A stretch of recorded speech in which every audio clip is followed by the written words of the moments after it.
Looking ahead to our Clasico, we've let Stevie go for the moment. We've had to replace him with 4 people. That's how important Stevie is. We welcome Alexis Nunes, Sid Lowe, Luis Garcia. Macca, did you think this was radio today? What's going on? See that lovely city behind me, mate?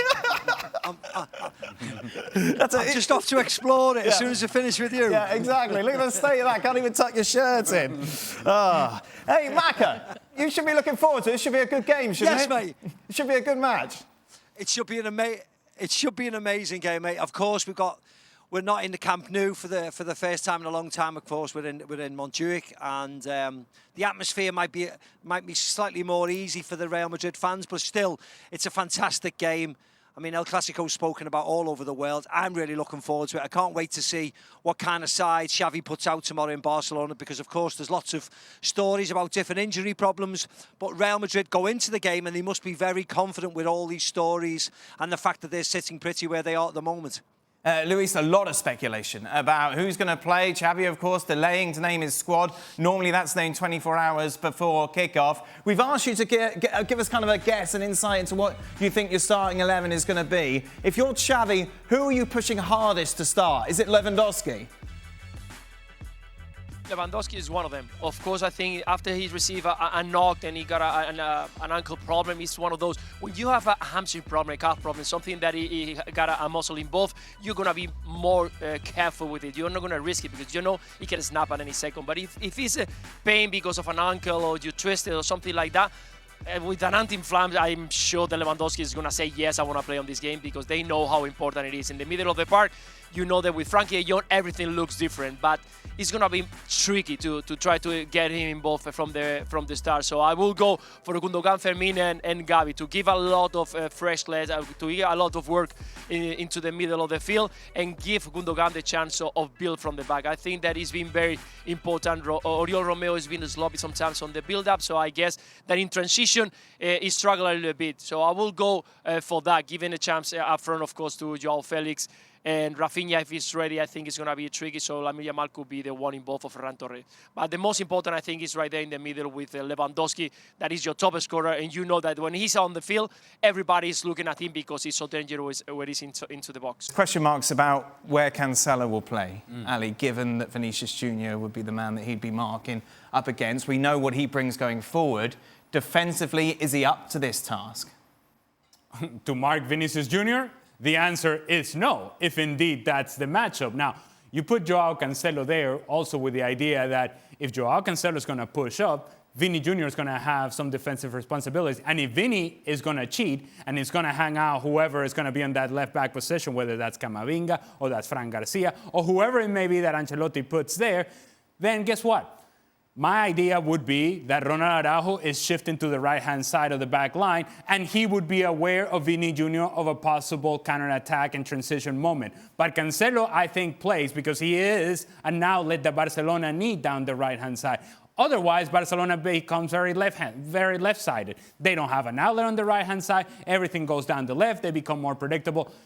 If you're Barcelona and you're playing at home, you want to dictate how this game is going to play. And part of dictating how the game is going to play is having Cancelo as an option down the right-hand side. Meanwhile, for Real Madrid, Macca, I'm a little concerned that Jude Bellingham might be just overcome with nerves going into this. Yeah, I believe he's terrified, Dan. He can't believe he's playing in this game. Yes, I mean, Real Madrid, after their early injury problems with, of course, Thibaut Courtois and Militao, have been relatively okay. There's talk about Ferland Mendy might come in at left-back tomorrow. I mean, Camavinga has played there in previous games, but there is talk about Ferland Mendy coming in, and just because he's better defensively, and Camavinga coming in off the bench. But apart from that, Real Madrid are relatively unchanged. They're in a good vein of form. Bellingham's been excellent, of course, as Ali rightly said. Vinicius Jr., Rodrigo are playing well. So I think the team speaks for itself, and they should be very confident coming into this game. Yeah, most definitely, Luis. Obviously, something we talked about quite a lot is that front two, Vinicius Jr. and Rodrigo. Rodrigo getting a goal midweek. They need to click, don't they, if they're going to be successful tomorrow? Yeah, definitely. They need to have a coffee, that we used to say. It's a partnership that is still not working the way that we were expecting. Everybody was waiting to see if Rodrigo will step forward, will say, listen, Benzema is not here, so I can be in charge of the goal scoring. Last year, I think he was very impressive. He did so well. He started gaining confidence.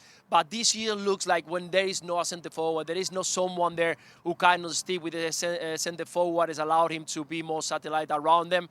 He's struggling. Vinicius, we all know that is not his favorite position. As the game starts going forward, he leans a little bit to the left side, leaving a lot of space for Rodrigo to cover. And he's not finding those spaces, he's not finding the rhythm. And of course, Ancelotti is waiting for him to scoring goals. Let's see if tomorrow is a way of saying and prove that, listen, I'm here, I want to be that player, I want to be important for the team, and I can be the man who scores goals. But definitely so far, he's been with good and bad moments. Let's take a look at predictions, shall we, that everyone has given us ahead of kickoff, and everyone's a bit useless, really, because it doesn't help us in particular. Well, I'm glad we're doing it then, Dan. Thank you. Stevie and Sid have gone for Real Madrid. Alexis and Luis have gone for Barcelona. Wow. Craig K, Shaka, Ali gone for draws. Alexis, why have you gone for Barcelona? Do you know, after everything today, I feel like I really wanted to message our producer and take my prediction back, but I'm going to stick to it. And I think that's really helpful, Alexis. Thanks for that. I know. Look, I know Real Madrid.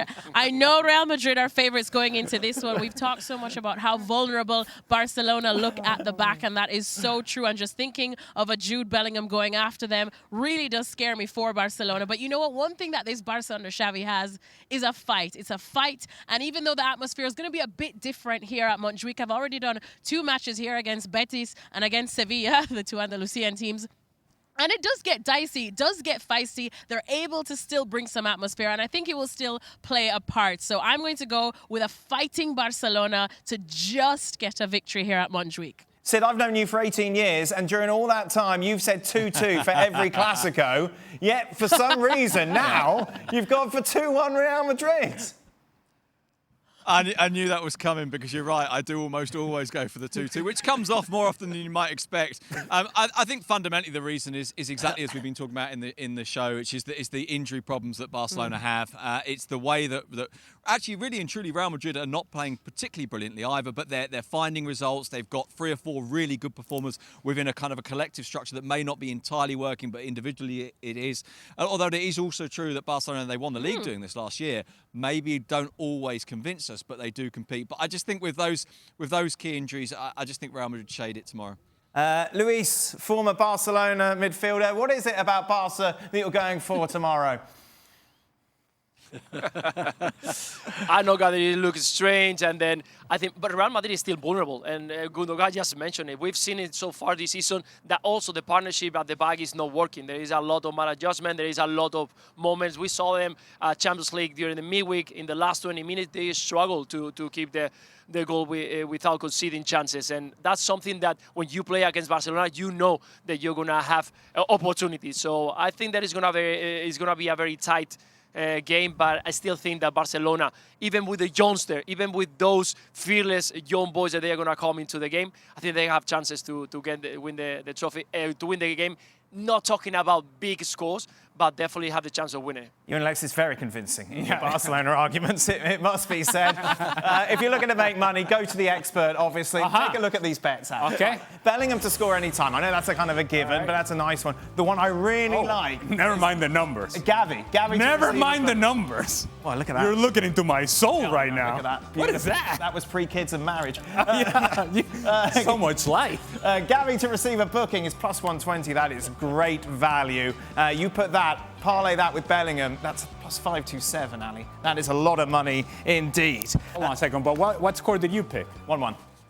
That was in your prediction? That's 1-1, yeah. Okay, my so prediction. we agree? Well, yeah. That's not good. Although, since Alexis spoke, I might go for Real Madrid. Yeah, sure. Change your mind. Everybody's doing it. That's it. Fantastic. Are you Ian Dark? You and Ian Dark going out tonight, Macca, for your traditional night before out?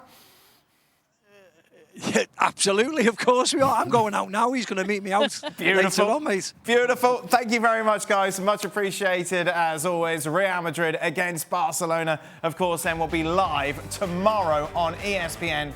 Coverage starts at 9 a.m. Eastern on ESPN2. Then switch to Plus. Kickoff is at 10:15 as we bring you everything you'll need to know ahead of one of the biggest games of the year.